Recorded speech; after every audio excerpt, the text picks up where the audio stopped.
Doctor Sachin Raj అత్యాధునిక world class physiotherapy treatment తో అన్ని రకాల నొప్పులకు శాశ్వత పరిష్కారం. సార్ చాలా మందికి తెలియదు మీ ఫ్యామిలీ బ్యాక్గ్రౌండ్, అంటే వైఫ్, పిల్లలు, అంటే మీడియాకి కానీ లేకపోతే బయట వాళ్ళకి చెప్పడం ఇష్టం లేక ఏంటి అసలుకి పెళ్ళయింది కదా మీకు ఎందుకు?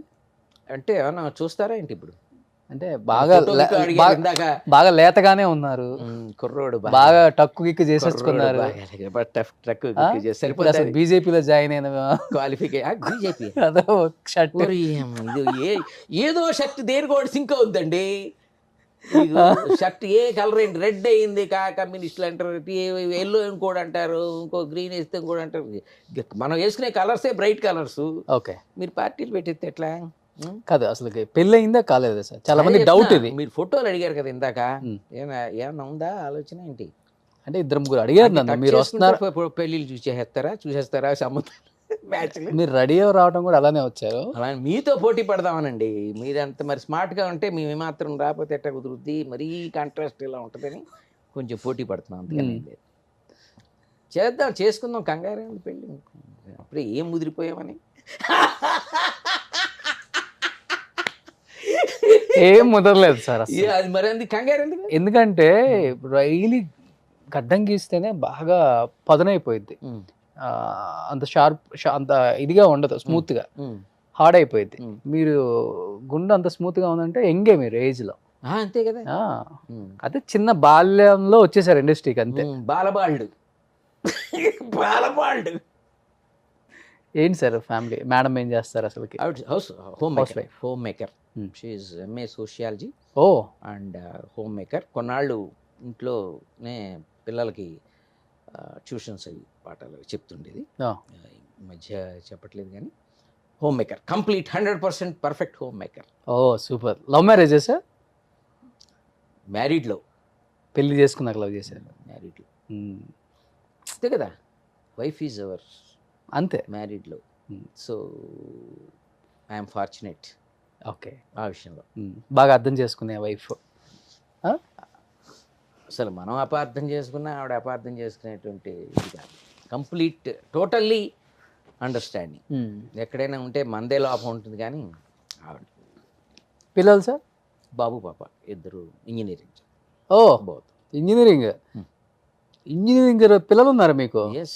మళ్ళీ ఇప్పుడు ముందాకడ దానికి ఇప్పటిదాకా కాంట్రాస్ట్ వస్తుంది సార్. ఇప్పుడు ఈ సంతూర్ మమ్మీ యాడ్ ఆడవాళ్ళతోనే చేస్తున్నారు. సంతూర్ డాడీ అని ఒక యాడ్ ఉంటే చెప్తే ఎంతో చెప్పిద్దాం. సంతూర్ డాడీ రెడీ, నేను రెడీ. డాడీ డాడీ నేను రెడీ బాబు. ఇవి వల్ల మీ పిల్లలు రెమ్యునరేషన్ కూడా గట్టి చూడండి. మీ పిల్లలు చూస్తే తిట్టుకుంటా ఉంటాను. ఎందుకు? మా నాన్నతో సంతూర్ డాడీ డాడీ చేయిస్తావా నువ్వు? అంటే గాడ్స్ గ్రేస్, మనం హ్యాపీగా ఉంటూ పాసిబులా అని మీరు అడగచ్చు. హ్యాపీగా ఉంటాం పాసిబులే. కంటెంట్మెంట్తో ఉండటం కొంచెం కష్టం అవ్వచ్చు. ఓకే, అంటే సంతృప్తిగా ఉండటం కొంచెం కష్టం అవ్వచ్చు. అదేంటిది, రెండు వేరు కదా అని అడగ. లైఫ్ కదా సార్, మన చేతుల్లో ఉంటుంది. ఎలా అయినా బతకాలని, రిచ్గా బతకాలనుకుంటే దాని వేరే ఉంటాయి పరిమాణాలు. తర్వాత ఉన్న దాంట్లో హ్యాపీగా బతికేది వేరు ఉంటుంది. అంటే మీది ఎలా అడ్జస్టబుల్గా ఉండి ఓకే అలా ఉంటుందా? లేకపోతే ఇండస్ట్రీలో ఉన్నాం, 400 సినిమాలు చేసాం, ఈ కార్లోనే పోవాలి, ఇలానే ఉండాలి, ఇలాంటి ఇంట్లోనే ఉండాలి, ఇలాంటి వాళ్ళతోనే ఫ్రెండ్షిప్ చేయాలి, ఇలాంటి మందే తాగాలి, అబ్బా ఇలాంటి బట్టలే వేసుకోవాలి, ఇలాంటి మొబైలే వాడాలి, నేను ఏం వద్దనుకుంటున్నానో అవన్నీ చెప్పారు లిస్ట్ మీరు. ఏం అసలు అవి ఏం అవసరం లేదు అసలు.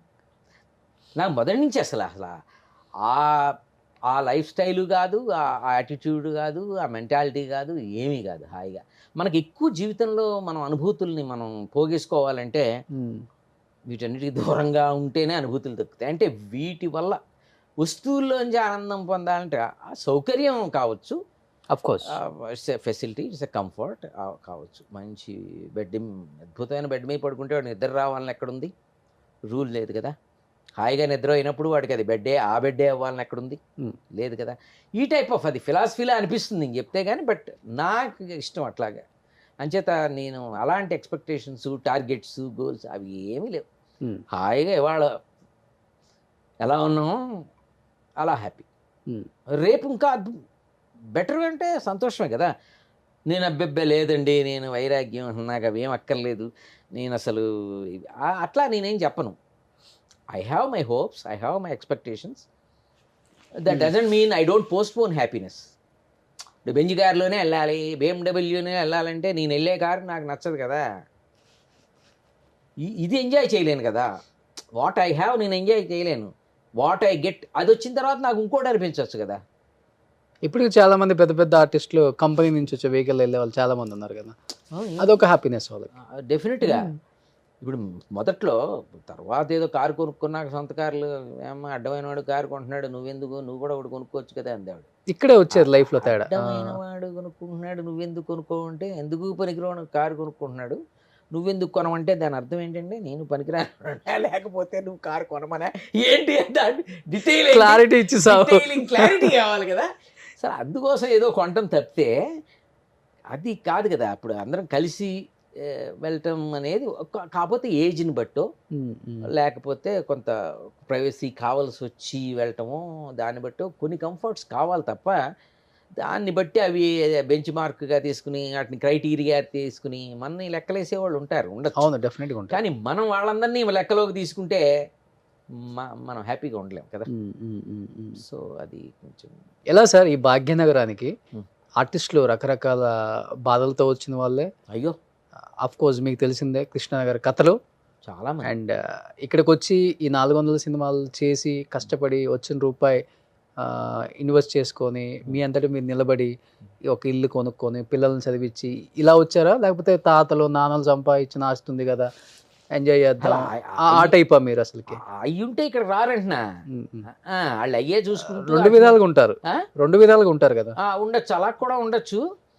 బట్ ఇలా ఉండటంలో ఉన్న తృప్తి, ఏ స్థితికి వచ్చినా మనం మనగా వచ్చాం అంతే అన్న తృప్తి బహుశా వాళ్ళకి ఉందో లేదో నాకైతే తెలీదు. అంత ఎవ్రీథింగ్ గ్రౌండ్ ప్రిపేర్ చేసేసుకుని వడ్డించిన విస్తరలా ఉండటం అనేది చాలా తక్కువ మందికి ఉంటుంది. అది చాలామంది మిడిల్ క్లాస్ గాను, లేకపోతే అరకొరగాను, పొద్దుట ఒక పూట తింటాం, ఇట్లాగే వాళ్ళు ఎక్కువ ఉంటారు కదా. అసలు ఆ పూట కూడా లేని అట్లాగే ఉంటారు. అంటే అందులోంచే ఒక మోటివేషన్ వస్తుందేమో అనిపిస్తుంది. ఒక చిన్న మోటివేషను, ఒక అవమానంలోంచి, ఒక ఆకలిలోంచే అసలైన మోటివేషన్ వస్తుంది. మీరు చూడండి, ఆ ప్యాషన్ అనే వాళ్ళలో ఈ రెండిట్లో ఏదో ఒకటి డెఫినెట్గా సార్. వాడికి ఆకలైనా కడుపైనా మండి ఉండాలి, గుండె అయినా మండి ఉండాలి. గుండు కాదు, గుండె అయినా మండి ఉండాలి, కడుపు అయినా మండి ఉండాలి. ఇంత స్ట్రాంగ్గా చెప్తున్నారంటే ఎక్కడైనా అవమానం పడ్డారా ఇండస్ట్రీలో? ఏమంటే ఇండస్ట్రీలో అవమానాలు అనేవి కామన్. అవమానం చిన్న ఆర్టిస్టులను ఒకలాగా చూస్తారు, పెద్ద ఆర్టిస్టులను ఒకలాగా చూస్తారు అనేది కొంత ఉంది. కొంతమంది బయటపడతారు, కొంతమంది అలా ఏముండదండి, ఇది పెద్ద బయట చెప్పుకోవడానికి ఇట్లా ఉంటుంది కానీ అందరితో బాగా చూసుకుంటారండి, మన తెలుగు ఇండస్ట్రీ అంత గొప్పది ఇంకోటి ఉండదండి, మన హీరోలు అంత గొప్ప వాళ్ళు ఇంకెవరు ఉండరు అని చెప్పుకుంటారు. కానీ అది వేరే విషయం. అంటే వాళ్ళని ఎత్తు చూపుతుందని అర్థం కాదు నేను చెప్తుంది.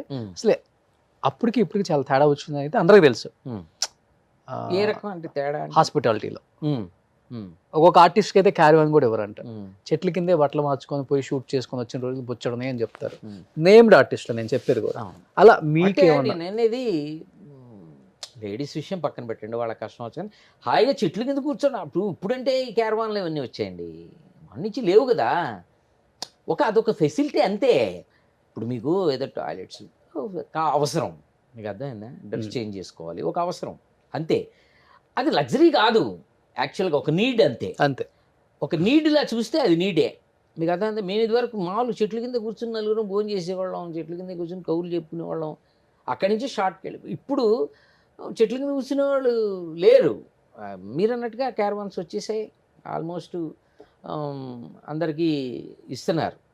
చిన్న చిన్న ఆర్టిస్టులు అంటే మరీ వీళ్ళెవరు మన జూనియర్ ఆర్టిస్ట్కి వాళ్ళకి ఉండకపోవచ్చు, కానీ వాళ్ళు మళ్ళీ డ్రెస్ చేంజ్లకి వాళ్ళకి ఒకటి ప్రొవిజన్ ఇస్తున్నారు, ఫెసిలిటీ ఇస్తున్నారు. మార్పు సహజం కదా, మార్పు వచ్చింది. ఓవర్ ది ఇయర్స్ మార్పు అయితే వచ్చింది. డిఫరెన్స్ ఏమైనా కనిపించిందా అప్పటికి ఇప్పటికి మీకు? అదే డిఫరెన్స్. క్యారవాన్ల విషయమే కదా నేను చెప్తుంది. ఓవరాల్గా ఇండస్ట్రీలో స్పీడ్ పెరిగింది, బడ్జెట్స్ పెరిగాయి, రేంజ్ పెరిగింది, మీ రెమ్యునరేషన్లు పెరిగాయి, రెమ్యునరేషన్స్ కూడా పెరిగాయి ఆటోమేటిక్గా. డైలీ ఒక 1 నుంచి 1.5 lakh తీసుకుంటున్నారు కదా మీరు కూడా? నేను అంత తీసుకోవట్లేదు, కానీ పెరిగిన మాట వాస్తవం. అన్నీ కూడా రెమ్యునరేషన్స్ అన్నీ పెరిగినాయి. అన్ని విధాలుగా ఇండస్ట్రీలో హైప్ అంటే బడ్జెట్, ఫిలిం మేకింగ్, ఇది అంతా పెరిగింది కదండి. ఇప్పుడు మనం almost all world pan India అనే మాటకు వచ్చామంటే మనం గర్వపడాల్సిన స్థితిలో ఉన్నాం ఇవాళ తెలుగు ఇండస్ట్రీ. ఒకప్పుడు బాలీవుడ్ అసలు కేర్ చేసేవారు కాదు, ఇటువైపు చూసేవారు కాదు, గౌరవం ఇవ్వరు మనకు అసలు first. అసలు అసలు వీళ్ళంటే ఏంటి, వీళ్ళది సినిమానా, వీడు యాక్టరా, వీళ్ళు హీరోనా, ఈయన హీరో, ఇట్లా ఉండేవి కదా. ఇవాళ ఒక్కసారి అందరూ మన వైపు చూస్తున్నారు. తెలుగు, ఈ తెలుగు తెలుగు అంటే అసలు తెలుగు అనేది ఇదివరకు తెలుగు సినిమా టాలీవుడ్ అనేదే అసలు ఆ మాటే లేదు కదండి. అవును. అదే మద్రాసి అదే కదా. అటువంటిది ఇప్పుడు ఇవాళ టాలీవుడ్ అంటే డ్యూ రెస్పెక్ట్ మన హీరోల వల్ల, మన డైరెక్టర్ల వల్ల మనందరం కూడా ఎంజాయ్ చేయగలుగుతున్నాం.